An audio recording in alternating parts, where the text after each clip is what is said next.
Hey Super, it's Devin. As you see and know, I'm in the finale of ZBB 10, Second Chances. I wanted to first thank everyone that supported me throughout this process.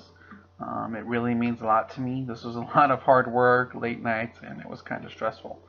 I really want to show you why I deserve to win this game. So I'm going to start at the beginning. This is going to be done in a couple parts, so you don't have to watch it whole 20-minute video, maybe just 15 between 2 or 3 videos. Anyway, so my mindset coming into ZBB Second Chances. I knew that I wanted to approach the game differently than I did the first time. The first time I was rather new to the site, nobody knew who I was, and I felt like, wow, I can't compete with these people the first time I came around. This time, people knew who I was, and coming into the game, I already had a popularity threat target on my back. And people would repeat that all the time. People in the house, people outside the house would ask, why isn't Devin up? Why isn't he up this time? What's going on? If he's such a huge threat, why aren't you putting him up? I had a little bit to do with that. Let's get into the game. First of all, my mindset was I didn't want to have a clear Final 2, Final 3, Final 4 type alliance, because my first season, that got me 4th place, and I knew that I wanted to make the finals this time. So I accomplished that part of my goal, was making finals. Now I want to win. I hope you'll give me the chance to. Going into the game, I knew some of the players, but I didn't know all of them. So I knew the first thing I had to do was set a baseline relationship with as many people as possible. So I did that day 1. I went on calls, which is something I really didn't do in ZBB 6.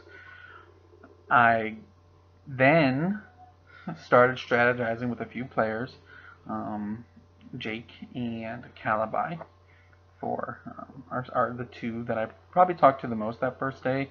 But that first day, I was at work, we were all talking and doing good, and then I left, and then I came home, and to my name going around with Calibi. And for a little while, I was like, wow, what can I do to change this? And everybody was just like, oh, well, that's what everybody's doing, so that's what we're going to do.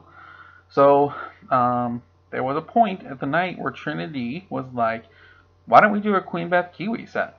And me and Calibi were both like, yes, let's do it. But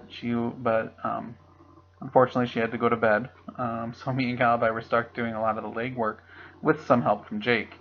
Obviously a lot of other people, because we flipped almost 7 people to do Queen Beth and Kiwi. It took a lot of work, a lot of talking, but it was something that we did together. I don't think any one of us can claim that move. So that was day 1.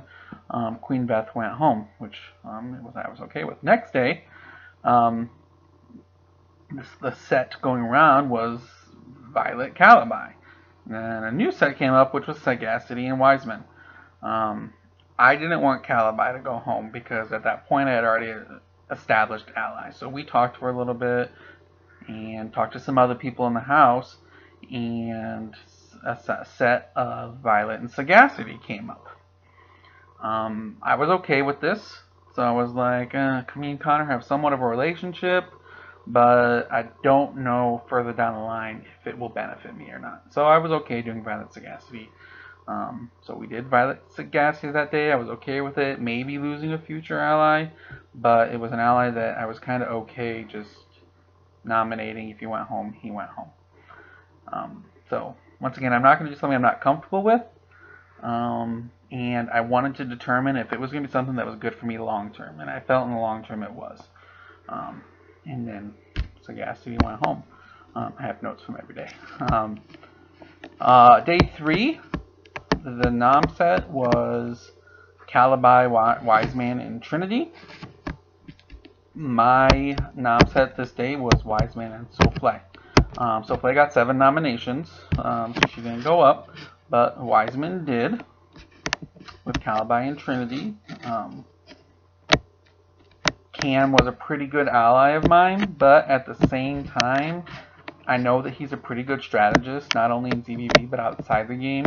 In other games I've played with him, so he was somewhat of a threat to me, so I was okay with him going up. And then Souffle at the beginning of the game somewhat felt oblivious. Like I felt I mean, she's going to disagree that she was somewhat oblivious to what was going on in the house. It might have been just her playing along. Not 100% sure, but from what I talked to her about, she wasn't really into the game, and I also didn't feel going forward she was going to benefit my game. She lasted quite a while, you can see. But anyway, so Trinity was up with a killer nomination. So there she was. She survived. And Wiseman went home. Once again, he's a strategist. I was okay losing him. That's why I nominated him. It all worked out in the end. So those first couple days, the first 3 days, my name was going around several times. So my goal during these days was to make sure that somebody else was a bigger target than me.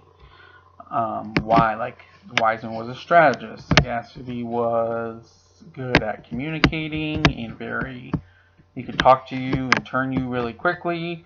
So I needed those two. I made sure those two were pretty big targets within the house. Because I felt that they could be threats down the line. So I made sure everybody else felt that way too. That early in the game, a lot of people have to be on board. So I definitely pushed that the first couple days, that people are bigger threats than me. So I'm not the popularity threat that everybody thought I was. But then the next day, I publicly called Matthew 13 out. Because he was pushing my name the day before as sets for the next day, showing he was comfortable. I felt very like, how do you feel so comfortable to talk about next day sets already when this day sets haven't been forward? And that was you're thinking, well, everybody does that. Well, the feeling within the house was that when he did that, he feels very comfortable in this game playing in the middle. So I wasn't comfortable with that. So I publicly called him out and pushed his name. And the 3 names that came up were Matthew, Swag, and Jace. Now, Jace was a very close ally of mine. Once again, I wasn't ever in like this huge alliance. I played a very individual game. So what was settled on was Matthew, Jace. I didn't want that because I know that I could use Jace as an ally along the line. So I tried to push Matthew, Swag, and everybody was like, no, I'm okay doing Matthew, Jace. So I went to Jace and I was like, look, dude, and I know one other person did too, like, you're going to have to do some legwork to get yourself off the block. So if you need me to help you push this, I will, but I'm going to need you to be committed to this because I can't do all the work for you. So he went out there and he got people off his name. I talked to some people too, and they were like, you know what, this does make more sense. So then Matthew and Swag went up, which is who my nominees were. So that's the first 4 days of the game. A lot of work, making sure I'm not a target anymore like I was the first day. Playing a very public game at the beginning too, keeping the public informed of what I was doing, how I was doing it, and then also calling people out in the public if I had to. Wasn't afraid of it, and I did it. Definitely changed from my first time. But so next comes the duos twist, which I'm going to start with my next video. So hope you stay tuned for part 2, the middle.